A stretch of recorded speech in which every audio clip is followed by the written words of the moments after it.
Mommy! Mommy! Mommy! It's Mama! Sunday morning on Mama! CBS. Mama! And here again Ma! is Jane Ma! Pauley. Ma! What? Hi. You're hearing Seth MacFarlane, the Hollywood hitmaker behind popular series like Family Guy, Ted, and American Dad. MacFarlane is more than just your average writer, producer, actor, director. He can sing, too. With Luke Burbank, we take note. Even if you're not a regular Family Guy viewer, you've probably heard the show's iconic theme song.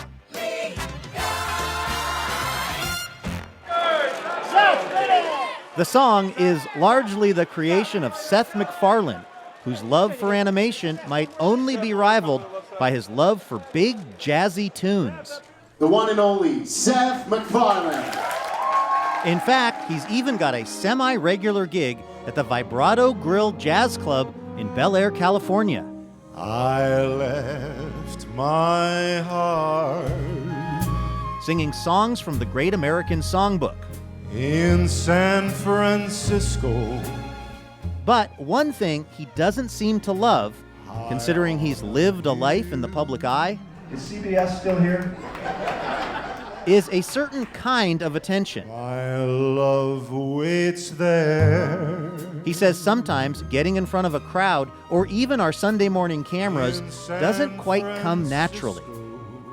Do you think that you're at your heart an introvert? Oh, hell yeah. Yeah, I don't even want to be here. No, I'm just kidding. No, I mean, I think we were all kind of picking that up. If you run into the girl that we once knew.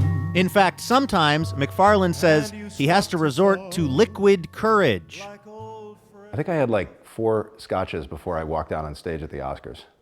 Really? Oh, yeah. Yeah, no, I definitely get nervous. Okay.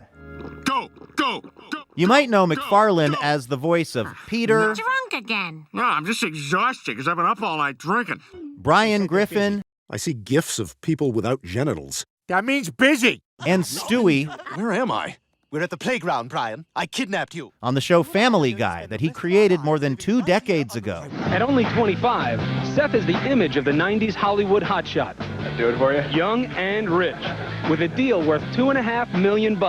In 1999, MacFarlane became the youngest showrunner in Hollywood history. Lois, it's time you started living like the piece of Schmidt you are. And less than a decade later, with 3 network shows on the air, he became Hollywood's highest-paid writer-producer. But back in college, MacFarlane's first love was actually singing. And so my sister at the time was going to the Boston Conservatory of Music for musical theater. She has a beautiful singing voice. And I had gotten it into my head that I was going to maybe go to grad school for musical theater as well.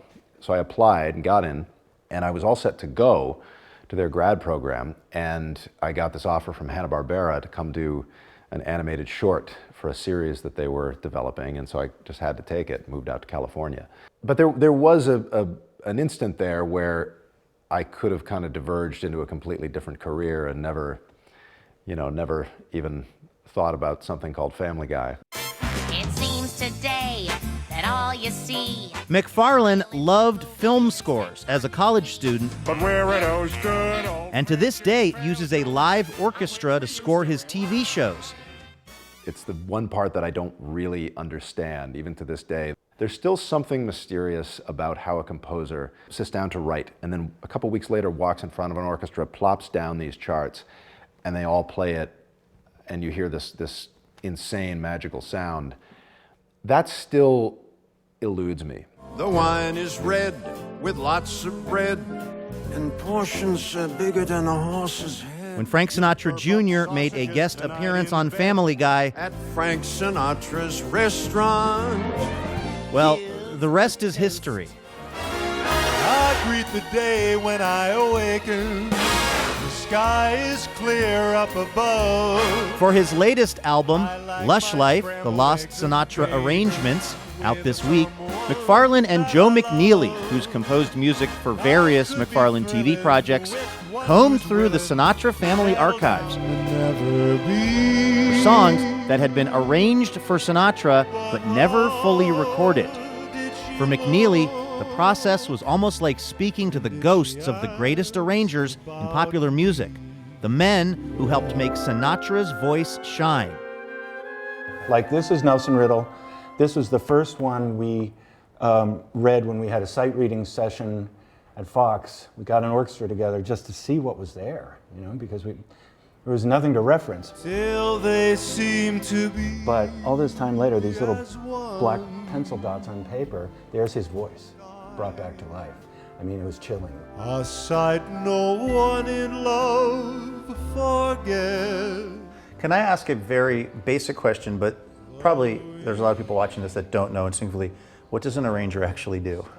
Frank Sinatra, there's a recording of him saying that the arrangers could be, in a sense, a recording secretary, taking the vision of the artist, interpreting it into this. You know, you take a song like Fly Me to the Moon, for example, which I think was originally a ballad. Fly me to the moon. So it's the same song, but it's a completely different animal. Fly me to the moon, let me play. McNeely says MacFarlane is preserving the essential legacy of the American Songbook through his recordings And laughter. and the music of Family Guy. Take a drink. But what about the comedic legacy of Family Guy? Till you've reached that pure inebriation. Well, MacFarlane has some thoughts.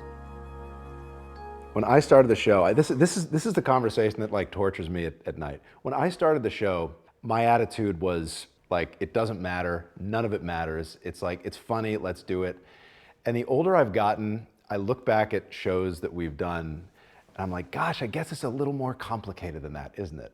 Comedy and jokes do have an impact. I have to figure out a way to maintain what the show is and maintain this thing that people love, but at the same time recognize that, like, all right, I am analyzing it now in a different way than I did when I was younger.